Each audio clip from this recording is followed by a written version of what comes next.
In my hands, I hold one of the coolest looking super shoes of 2025, the Tracksmith Eliot Racer. It's got a gold stripe, a removable midsole, and an ambitious foot poem.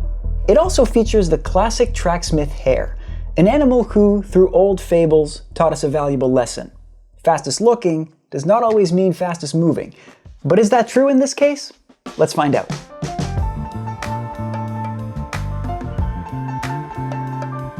So Tracksmith, which is a Boston-based indie running brand, actually soft launched this shoe last year, but there were so few pairs on the market that we couldn't get our hands on it, nor could most other people.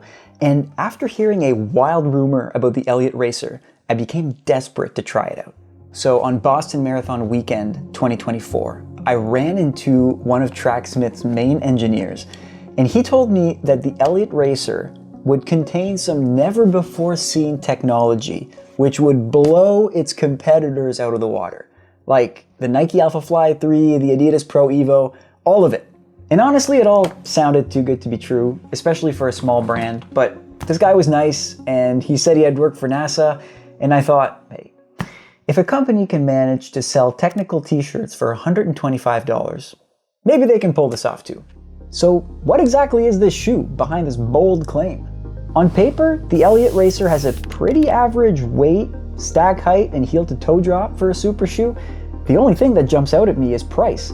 $280 for a super shoe these days is suspiciously high. But I will give Tracksmith this. The Eliot Racer does contain, at least to my knowledge, some never-before-seen technology. So for one, you can actually take the whole midsole out of the shoe.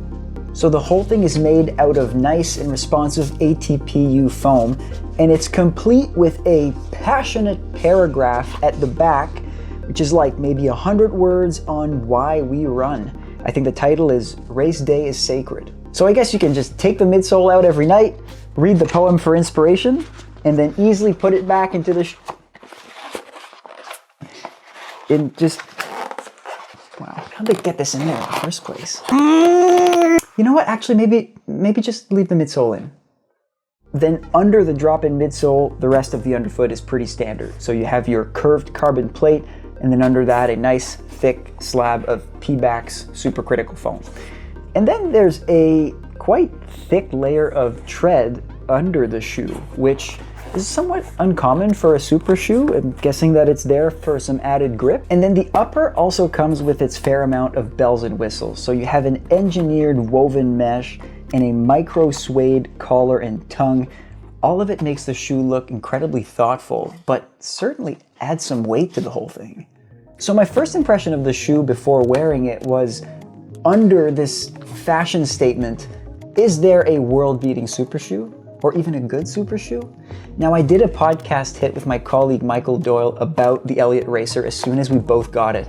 And what Michael said stuck with me. He said, I want to like it. And what he was doing was he was talking about what I have come to know as the Tracksmith dilemma, which is falling in love with the brand's overall look and vibe, but having reservations around its actual performance. This is what happened to me with Tracksmith's first shoe, the Eliot Runner, which looks awesome, but I couldn't stand it for my runs. And so it's become my casual shoe, and I still wear it as a casual shoe. And my take on Tracksmith in the last year was they're a beautiful brand, but they have yet to prove themselves in the arena of performance.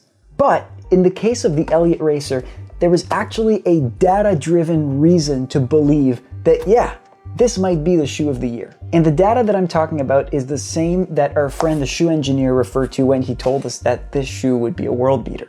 So while designing the Eliot Racer, Tracksmith apparently hired a third-party company called Helix to test the shoe's responsiveness and how that compared to other shoes and its competitors. And apparently the findings were that the Eliot Racer was off the charts. And to that I thought, okay, let's try it. So here's the wear test. These are weird. These are weird.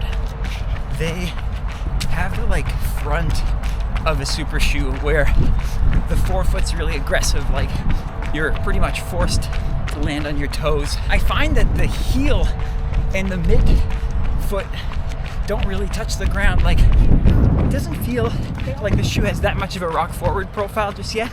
It's kind of like you just land on your toes and then you bounce off your toes and that's it. Weight is fine. They're kind of fun to run in.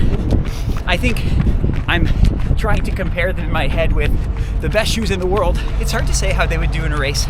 I think I need to actually race in them to have a full take, but for now, they're comfy for a super shoe. They're bouncy in the front. They're not as pretty as they were a minute ago. Okay, let's rate the Eliot Racer, starting with design. Now, I would give this shoe, based on look alone, a perfect 10 score. Because, like, this is a really cool design. Like, they went through, like, yeah, I still haven't put the midsole back in. So they went through absolute lengths to make this shoe unique. And it's like I find an extra little detail every time I look at it. It's a really cool design, but I'm giving it an 8.7 because I suspect that all these bells and whistles do add a bit of weight to the shoe. And when we're talking about super shoes, we want to go fast, and so too many bells and whistles, not always a good thing. Next is performance. I'm giving it a 7.4, and I'm docking marks not only because of weight, but I also feel like this shoe could have a bit more of a rock forward profile. It's certainly powerful, but it doesn't really thrust you onto your toes. It kind of just makes you land on your toes. And there's a difference. Next up is comfort. For a super shoe, I'm not all that tough with comfort because I know that that's not the main draw of a super shoe. And so all things considered, because it's built for speed, it's quite comfortable. I didn't have any blisters when I was running in it. It didn't feel awkward to land on. It might be a little toe heavy, and heel striking with this shoe might be tough. It might not accommodate all strides. So I'm giving it a 7.8. And finally, value.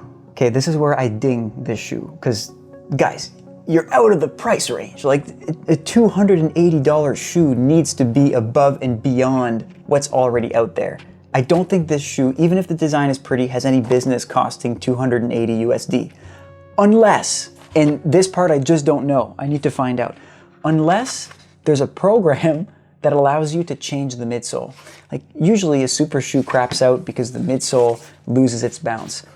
If this shoe were to be was midsole replaceable, well then 280 kind of becomes a bargain. So if we find out that that's the case eventually, I'll revisit the score, but for now it's a 4.8.